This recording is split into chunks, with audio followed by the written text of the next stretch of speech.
여러분 어렸을 때 손전등을 켜놓고 그림자 놀이를 해보신 적이 있는지 모르겠습니다. 저도 어렸을 때에 깜깜한 밤에 손전등 하나 켜놓고 거기에 이제 손으로 뭐 토끼 모양도 만들고 이렇게 토끼도 만들고 뭐 비둘기 모양도 이렇게 만들면서 형에게 또 엄마 아빠에게 이게 뭐냐고 이렇게 질문을 했던 그런 기억이 있습니다. 벽에 비춰진 그림자를 보면서 우리는 그 그림자가 어렴풋이 무엇을 가리키는지 그것을 우리는 추측을 할 수 있게 됩니다. 그러나 그림자보다 더 중요한 것은 그 그림자를 만들어낸 진짜 형상이고 물체라고 할 수 있습니다. 어제부터 우리는 큐티 본문으로 히브리서를 살펴보고 있는데요, 히브리서라는 Book of Hebrews라는 그 책의 이름에서 알 수 있는 것처럼 이 책은 히브리인들에게, 바로 유대인들에게 보내진 서신입니다. 이 사람들은 어렸을 때부터 구약 성경의 율법을 철저하게 지키다가 어느 순간 복음을 듣고 예수님을 영접하고 이제 히브리인으로서 예수님을 믿게 된, 오늘날로 말한다면 메시아니 주이시들을 가리킵니다. 그런데 당시에 이들에게 한 가지 문제점이 있었는데, 예수 믿는 자들에게 극심한 박해와 핍박이 임했다는 것이죠. 당시에 예전에는요, 유대교회는 어느 정도의 그런 당시의 사람들이 유대교를 인지하고 이들은 독특한 사람들이다, 자기들끼리만 믿고 있는 거 알아서 잘 믿으니까 건들지 말라라는 그런 인식들이 2000년에 있었던 것 같습니다. 그러니까 로마 제국도 이제 이 사람들을, 유대인들을 대상으로 해서는 핍박을 많이 하지 않았는데, 신생 종교였던 당시에 크리스천들을 향해서는 어마어마한 핍박을 가하기 시작합니다. 따라서 이런 핍박 속에서 복음을 버리고 다시 이전의 유대교로 돌아가기를 원했던 그 사람들이 좀 많이 있었던 것 같습니다. 따라서 이 히브리서 기자는 히브리서라는 서신을 통해서 우리가 믿고 있는 예수 그리스도가 누구신지, 우리가 왜 복음을 끝까지 붙잡아야 되는지를 지금 계속해서 강력하게 역설하고 있습니다. 예수님은 선지자나 천사나 모세나 여호수아나 아론보다 뛰어나신 분이다. 지금 유대인들이 생각하고 있는 위대하다고 생각하는 그런 사람들보다 비교하지 못할 정도로 뛰어나신 분인데, 왜냐하면 그분은 하나님의 아들이시기 때문이다. 따라서 그들을 향해서 우리가 믿고 있는 복음을 끝까지 붙잡아라, 정말로 중간에 낙오해서는 안 된다라고 강력하게 지금 이 사람들을 설득하면서 하나님의 말씀을 증거하고 있는 것이 히브리서라고 할 수 있습니다. 이런 배경을 가지고 오늘 본문을 한 절씩 살펴보기를 원합니다. 히브리서 2장 1절 말씀 한번 다 같이 저희 읽어보도록 하겠습니다. 그러므로 우리는 들은 것에 더욱 유념함으로 우리가 흘러 떠내려가지 않도록 감히 마땅하니라. 여기 보니까 그러므로라는 단어가 제일 먼저 등장하는데요, 앞에서 이야기한 것을 기반으로 해서 이렇게 해야 된다라는 이야기를 하고 있습니다. 참고로 앞에 히브리서 1장은 예수 그리스도가 천사보다 뛰어나신 분이다, 천사와 비교할 수 없을 정도로 높으신 분이다, 하나님의 아들이시라는 사실을 이야기하였습니다. 그러므로 이제 2장 1절에서는 이렇게 도전하는 것이죠. 들은 것에 더욱 유념함으로 흘러 떠나려 가지 않도록 하라. 여기 보면 들은 것에 더욱 유념하라는 표현이 등장합니다. 당시에는 인쇄 기술이 많이 발달되어 있지 않았기 때문에 이제 서신이 하나 어렵게 쓰여지면, 가죽 양피지에 이제 서신이 쓰여지고 이것이 사람들에게 보내지면 다 같이 모여서 한 사람이 이것을 낭독하면 그것을 듣는 형태로 이 편지를 접하게 되었을 겁니다. 그러니까 인쇄술이 발달하여서 이것을 막 복사하거나 인쇄해서 나눠주는 형태가 아니라 지금 편지는 한 장밖에 없고 이것을 이제 들려주면, 사람들에게 읽어주면 사람들이 그것을 듣고 반응을 했다는 것입니다. 그래서 지금 듣고 있는 것에, 너희가 지금 내 얘기를 듣고 있을 텐데 이것에 더욱 유념해라 라고 지금 도전하고 있는 것입니다. 마태복음 13장에 보면 씨 뿌리는 자의 비유가 등장을 하는데요, 18절과 19절의 말씀에 이런 표현이 등장합니다. 그런즉 씨 뿌리는 비유를 들으라. 아무나 천국 말씀을 듣고 깨닫지 못할 때는 악한 자가 와서 그 마음에 뿌려진 것을 빼앗나니 이는 곧 길가에 뿌려진 자요. 여기서도 듣는다는 표현이 두 번이나 등장하였습니다. 그런데 길가에 뿌려진 씨앗은 말씀을 들었지만 깨닫지 못하는 경우라고 주님은 말씀하시죠. 말씀을 분명히 듣기는 들었는데, 귀로는 들었는데 마음 가운데 하나도 남지 못하고 결국은 구원이라는 열매가 맺혀지지 않고 또 아무런 영향력도 없다라는 그 비유의 말씀을 지금 하고 계신 겁니다. 오늘 본문으로 다시 한번 돌아온다면 2장 1절 말씀 제가 한번 다시 읽어드릴게요. 그러므로 우리는 들은 것에 더욱 유념함으로 우리가 흘러 떼내려가지 않도록 함이 마땅하니라. 지금은 히브리서 기자는 이 말씀을 듣고 있는 사람들 향해서 우리가 들은 것에 더욱 유념해야 된다, 주의해야 된다. 근데 그 이유가 무엇이냐면 우리가 흘러 떠내려가지 않도록 합니다. 무슨 의미냐면요, 히브리서 전체 메시지인데 우리가 믿고 있는 구원의 기초에서 절대로 흘러 떠내려가서는 안 된다. 우리가 확신하고 있는 복음의 확신 가운데 절대로 우리가 놓쳐져서는 안 된다라고 지금 도전을 하고 있습니다. 이 부분을 제가 좀 여러분과 함께 자세하게 나누면서 정리해드리길 원합니다. 여러분, 우리는요 한번 구원받으면 그 구원은 절대로 잃어버려질 수 없습니다. 아멘이십니까? 예, 아멘이시죠. 그것이 우리가 고백하고 있는 구원에 대한 고백입니다. 그러나 오늘 히브리서 기자는 우리가 구원에서 떠내려갈 수도 있음을 경고하는 것처럼 보입니다. 왜 이런 경고를 하고 있을까요? 물론 우리가 받고 있는 구원은 절대로 취소되지 않습니다. 그런데 문제가 하나 있죠. 우리가 정말 구원받았는지 구원받지 받지 못했는지는 언제 가서 100% 확증할 수 있냐면 우리가 천국을 가봐야지 확증이 되는 겁니다. 예. 이 자리에서 우리가 아무리나 구원받았어요 라고 말해도 하나님이 우리를 향해서 아직 아니야 라고 말씀하시면 아닌 거고요, 아직 확증을 못한다고 생각을 해도 주님이 우리를 향해서 너 구원받았어 라고 말씀하신다면 우리는 구원을 받은 것이죠.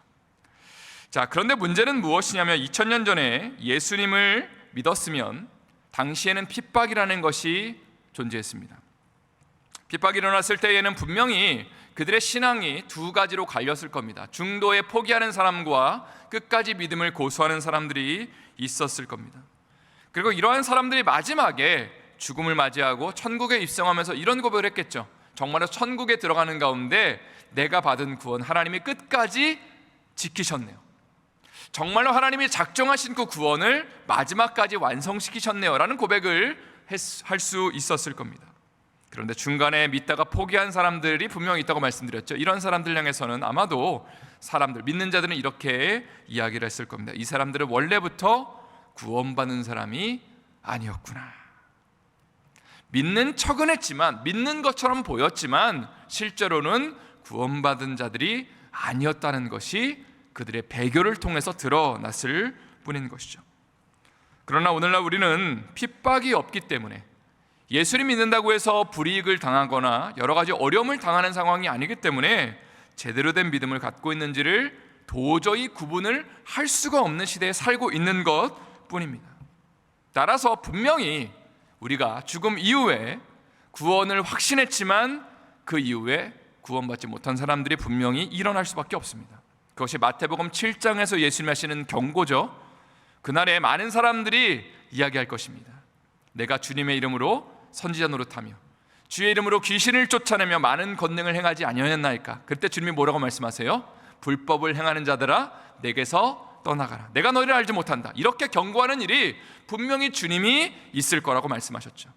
그러나 어떤 경우에는 구원의 확신이 심지어는 없는 경우도 일부의 경우지만 정말 신실하게 주님을 찾고 따라갔던 사람들에게는 마지막에 구원의 역사가 일어나는 일도 있을 겁니다. 그거는 아무도 모르는 겁니다. 그러나 우리는 조심스럽게 하나님의 말씀을 근거로 해서 하나님이 나의 삶 가운데, 우리의 삶 가운데, 누군가의 삶 가운데 구원의 열매들을 맺게 하시는구나, 그들의 삶에 변화되는 것들을 보면서 신실하게 주님을 따르는 것을 보면서 하나님이 구원의 증거를 지금 보여주고 계시기 때문에 구원의 확신을 할 수 있는 것이지, 우리가 100% 나의 구원은 절대로 떠나가지 않는다고 하면서 내 마음대로 신앙생활하고 그저 그냥 대충 믿는 척하면서 혹은 교회만 왔다 갔다 하면서 죄와 치열한 싸움을 하지 않으면서 내가 구원받았다고 당연히 확신하는 것은 하나님 기뻐하시는 신앙생활도 아니고 성경적인 믿음도 아니라는 것입니다. 따라서 오늘 히브리서 기자는 올바른 구원의 확신을 심어주기 위해서 이렇게 도전을 하고 있는 것입니다. 여러분이 지금 듣고 있는 것에 더욱 유념하십시오. 구원의 확신을 갖기 위해서 이렇게 이야기하는 겁니다. 매일매일 듣고 있는 하나님의 말씀과 복음에 절대로 떠나가지 마십시오. 이 복음의 말씀 가운데 계속해서 붙어 있으면서 하나님을 구하고 찾으십시오. 그것이 여러분의 삶의 확신이 될 것입니다. 그리고 더욱 힘써서 흘러 떠나가지 않도록 여러분 유념하십시오라고 오늘 본문 1절에서 지금 경고하면서 권고하고 있는 것입니다. 이제 2절의 말씀을 한번 다 같이 읽어보도록 하겠습니다. 2절 말씀, 2절 말씀을 한번 감사합니다. 읽겠습니다. 천사들을 통하여 하신 말씀이 견고하게 되어 모든 범죄함과 순종하지 아니함이 공정한 보응을 받았거든. 이것은 이스라엘 백성들이 광야에서 경험한 일을 기술하고 있는 것입니다. 이스라엘 백성들은요, 출애굽 이후에 시내 산에서 머무르면서 모세가 하나님께로부터 율법을 받았는데, 이것을 오늘 본문에서는 뭐라고 얘기하냐면 천사들을 통하여 말씀이 계시되었다, 이렇게 지금 표현하고 있습니다. 그러니까 하나님이 분명히 모세를 통해서 율법을 주었지만 실제로는 천사들을 통해 모세에게 하나님의 율법을 전달하셨다는 것입니다. 자, 그런데 한번 생각해 보세요.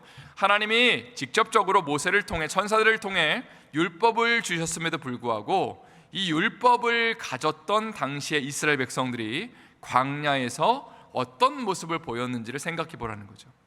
하나님이 말씀을 직접 주셨다면 우리 같으면 열심히 지키겠죠. 하나님의 음성을 들었으니까 이제는 그 말씀대로 살아가야 되잖아요. 그런데 당시에 이스라엘 백성들이 보여준 모습은 실망스럽다는 것입니다. 이들은 음란한 삶을 살았고 우상 숭배를 했습니다. 하나님을 원망하고 하나님을 믿지 못한다고 말했습니다. 그리고 이것의 결과가 무엇이냐면 광야에서 멸망을 당함으로 공정한 보응을 받았다, 이렇게 표현하고 있죠. 다시 말해서 이들은 천국으로 상징되는 가나안 땅에 들어가지 못하였습니다. 자, 그렇다면 3절 말씀 다 같이 한번 읽어보도록 하겠습니다. 3절 말씀 읽겠습니다. 우리가 이같이 큰 구원을 등한히 여기면 어찌 그 보응을 피하리요. 이 구원은 처음에 주로 말씀하신 바요 들은 자들이 우리에게 확증한 바니. 여기 보니까 이같이 큰 구원이라는 표현이 등장합니다. 바로 예수님께서 우리를 위해서 죽으시고 부활하신 그 복음의 소식을 가리킵니다. 이것은 앞에서 이야기했던 언급했던 천사들이 우리에게 율법을 전해준 것과는 차원이 다른 훨씬 더 커다란 구원의 사건이다라고 이야기를 하고 있죠. 왜냐하면 하나님의 아들이 직접 이 땅 가운데 오셔서 종의 모습을 가지고, 노예의 모습을 가지고 우리를 섬겨주시고 십자가를 져주셨기 때문입니다. 여러분 아멘이시죠? 우리가 고백하고 있습니다. 그리고 죽으셨을 뿐만 아니라 부활하심으로써 하나님이 우리를 향해서 예수님을 믿어야 되는 증거를 보여주셨습니다. 따라서 이 그 큰 구원을, 이렇게 하나님이 부어주신 큰 구원의 사건을 우리가 등한히 여긴다면, 우리가 광야에서 멸망당했던 이스라엘 백성들처럼 우리 역시도 멸망당하는 것 아니냐고 그렇게 지금 경고를 하고 있는 것입니다. 3절 뒷부분에 보면 이런 표현이 등장하죠. 제가 숫자를 표시해놨는데 주로 말씀하신 바요 들은 자들이 우리에게 확증한 것이다. 자, 무엇을 주님이 그렇게 말씀하셨냐면 이 구원은 처음에 주로 말씀하신 바요 들은 자들이 우리에게 확증한 것이다. 그리고 4절 말씀 제가 읽겠습니다. 그리고 세 번째로 하나님도 표적과 기사들과 여러 가지 능력과 및 자기의 뜻을 따라 성령이 나누어 주신 거로서 그들과 함께 증언하셨느니라. 3절 말씀을 다시 한번 띄워주시면요, 우리가 받은 이 구원을 우리가 확실하게 붙잡아야 되는 세 가지 이유가 나오는데, 처음에는요 3절 끝에 이렇게 돼 있죠. 이 구원은 주로 말씀하신 바이다. 그러니까 구약 성경에서 끊임없이 하나님은 예수 그리스도에 대해서 증언하셨습니다. 사람들이 죄악 가운데 거하는 것을 보면서 내가 메시아를 보내주겠다, 내가 구원자를 보내주겠다라고 주님이 끊임없이 말씀하신 것이 바로 이 예수 그리스도의 죽음과 부활의 사건이 아니냐라고 지금 이야기하고 있습니다. 자, 두 번째는 들은 자들이 우리에게 확증한 바다. 바로 예수 그리스도의 죽으심과 부활을 목격한, 실제로 그것을 보았던 부활의 증인들이 있었습니다. 예수님의 제자들이죠.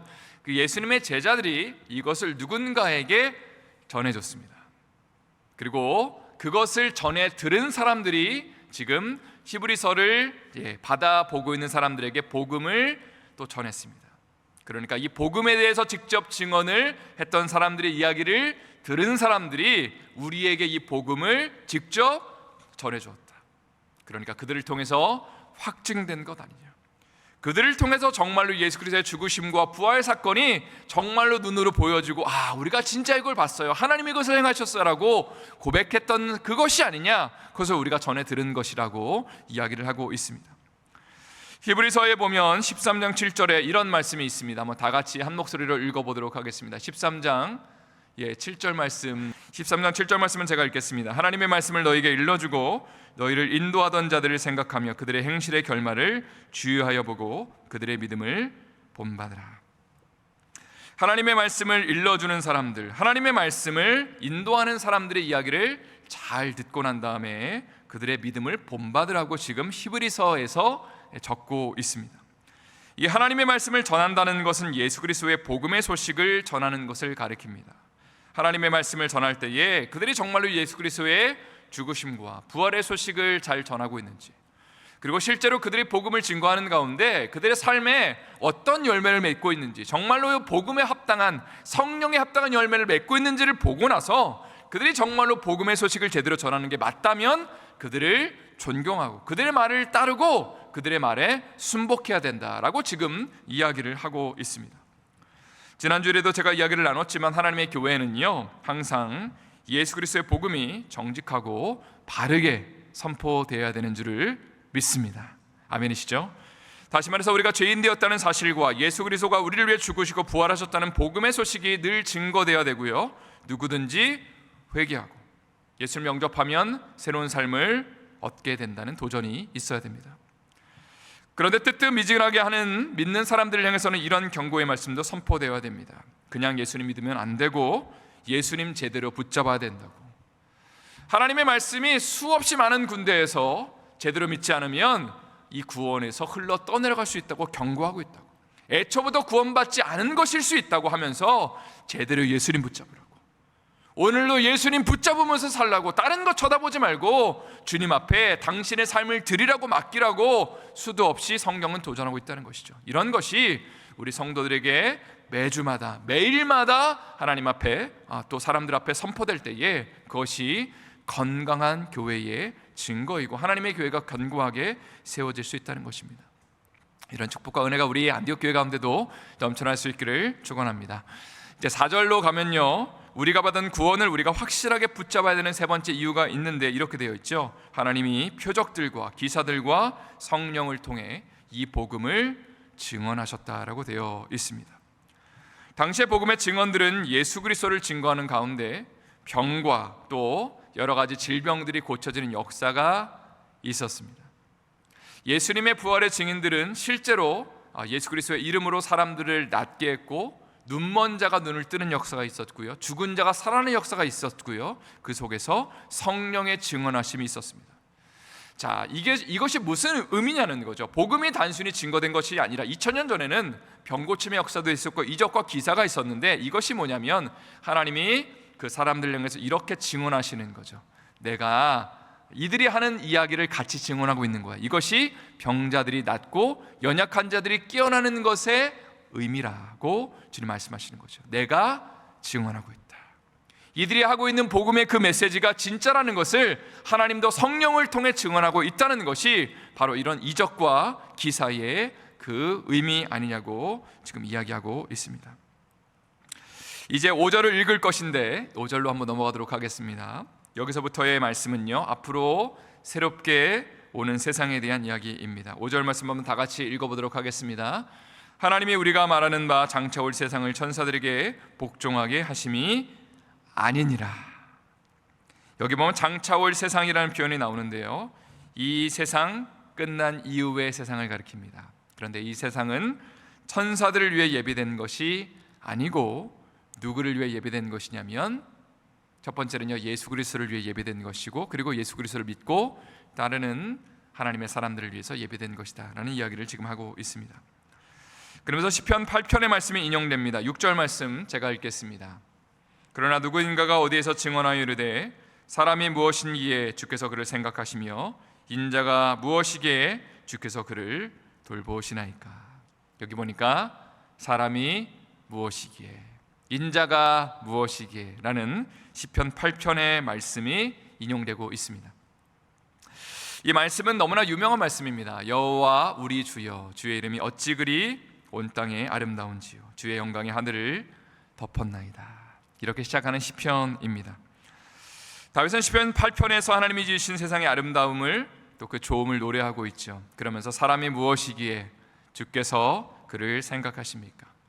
인자가 무엇이기에 주께서 그를 돌보십니까? 라고 고백하는데, 여기서 말하는 사람과 인자가 누구냐면요, 우리가 아니라 바로 이 땅 가운데 사람으로 오신, 사람의 아들로 오신 예수 그리스도를 가리킨다는 것입니다. 그러면서 7절 8절 말씀이 이어집니다. 7절 8절도 한번 다 같이 읽어보도록 하겠습니다. 시작. 그를 잠시 동안 천사보다 못하게 하시며 영광과 존귀로 관을 씌우시며 만물을 그 발 아래에 복종하게 하셨느니라 하였으니, 만물로 그에게 복종하게 하셨은즉 복종하지 않은 것이 하나도 없어야 하겠으나 지금 우리가 만물이 아직 그에게 복종하고 있는 것을 보지 못하고. 여기 보면 하나님께서 예수 그리스도를 잠시 동안 천사보다 못하게 하셨다는 표현이 등장하는데, 이것은 바로 하나님의 아들이신 예수님이 이 땅 가운데 종으로 오신 사건, 또 십자가를 지신 사건을 가리킵니다. 자, 그런데 사흘 만에 하나님이 예수님을 죽음에서 일으키시고 부활시키셨고요, 승천하셔서 하나님의 보좌 우편에 앉아 계시죠. 그리고 8절 말씀으로 넘어가게 됩니다. 하나님은 하늘에 있는 자들과 땅에 있는 자들과 땅 아래에 있는 자들로 모든 무릎을 예수 그리스도의 이름 앞에 꿇게 하시고 모든 입으로 예수 그리스도를 주라 시인하게 하시면서 만물을 그 발 아래 복종하게 만드셨다. 그리고 이제 9절 말씀이 이어집니다. 9절도 한번 다 같이 읽어보도록 하겠습니다. 시작. 오직 우리가 천사들보다 잠시 동안 못하게 하심을 입은 자, 곧 죽음의 고난 받으심으로 말미암아 영광과 존귀로 관을 쓰신 예수를 보니 이를 행하심은 하나님의 은혜로 말미암아 모든 사람을 위하여 죽음을 맛보려 하심이라. 여기 보니까 예수님께서 죽음의 고난을 통해 영광과 존귀로 관을 쓰셨다. 앞에서 한 이야기의 그 의미를 지금 이야기하고 있습니다. 예수님께서 자신의 모든 것을 다 내려놓으시고 이 땅 가운데 오셔서 십자가를 지셨는데, 하나님은 당신의 아들을 부활시키시고 승천케 하셔서 그분을 높이시고 영광과 존귀로 관을 씌우셨다. 그리고 예수 믿는 모든 사람들에게 구원을 주기로 작정하셨다는 거죠. 자, 그래서 결론은 이렇습니다. 너희가 받은 이 큰 구원을, 하나님이 이 예수 그리스도를 통해서 우리에게 베푸신 이 큰 구원을 지금 어찌 등한히 할 수 있느냐? 어찌 복음을 버리고 예전 것으로, 유대교로, 율법으로 돌아갈 수 있느냐 하면서 예수님을 붙잡아라. 오늘도 너희가 이 구원에서 흘러 떠나가지 않도록 너희가 주의하면서 이것을 온전히 붙잡으며 살아야 된다라는 것이 바로 히브리서의 메시지입니다. 말씀을 마무리하면서 조엘 비키 교수님이 한 말을 인용하고 싶습니다. 한번 잘 들어보십시오. 어떤 사람은 구원을 받았음에도 자신이 구원받았는지 매일 의심하며 확신을 누리지 못합니다. 어떤 사람은 구원을 받지 못했음에도 당연히 구원을 받은 것처럼 살아갑니다. 여러분은 어떠신가요? 건강한 구원의 확신을 붙잡고 계십니까? 아니면 잘못된 확신을 가지고 그저 당연히 구원받은 거야 라고 생각하면서 하루하루를 아무 생각 없이 살아가고 계십니까? 우리는 우리가 믿고 있는 것을 확실하게 붙잡으며 이 하루를 살아야 하는 줄 믿습니다. 그것이 건강한 구원의 확신입니다. 우리가 믿고 있는 것, 고백하고 있는 것, 알고 있는 것을 오늘도 확실하게 붙잡으며 사는 것이 건강한 구원의 확신이라는 거죠. 갈라디아서 2장 20절 말씀 여러분 잘 알고 계시죠? 나는 오늘도 예수님과 함께 죽었습니다. 십자가에서 하나님 나는 죽었습니다. 걱정하고 근심하고 염려하고 여러 문제 때문에 정말로 낙망하고 있는 나, 그러나 오늘도 내가 사는 것이 아닙니다. 오늘도 내 안에 예수님이 사시는 것입니다. 오늘도 주님이 말씀하시면 예수님과 동행하며 이 한날 살아가겠습니다. 주님 오늘도 나를 통해 일해 주십시오, 역사해 주십시오 라고 고백하는 것이 건강한 올바른 구원의 확신을 붙잡는 신앙이라는 것입니다. 오늘 하루도 다른 거 붙잡지 마시고요, 나의 생각과 어떤 지식과 지혜나 다른 사람들의 조언을 붙잡기보다는 예수님 붙잡으며 이 한날을 승리하시기를 예수님의 이름으로 축원드립니다. 다시 한번 예수님의 이름으로 축원드립니다.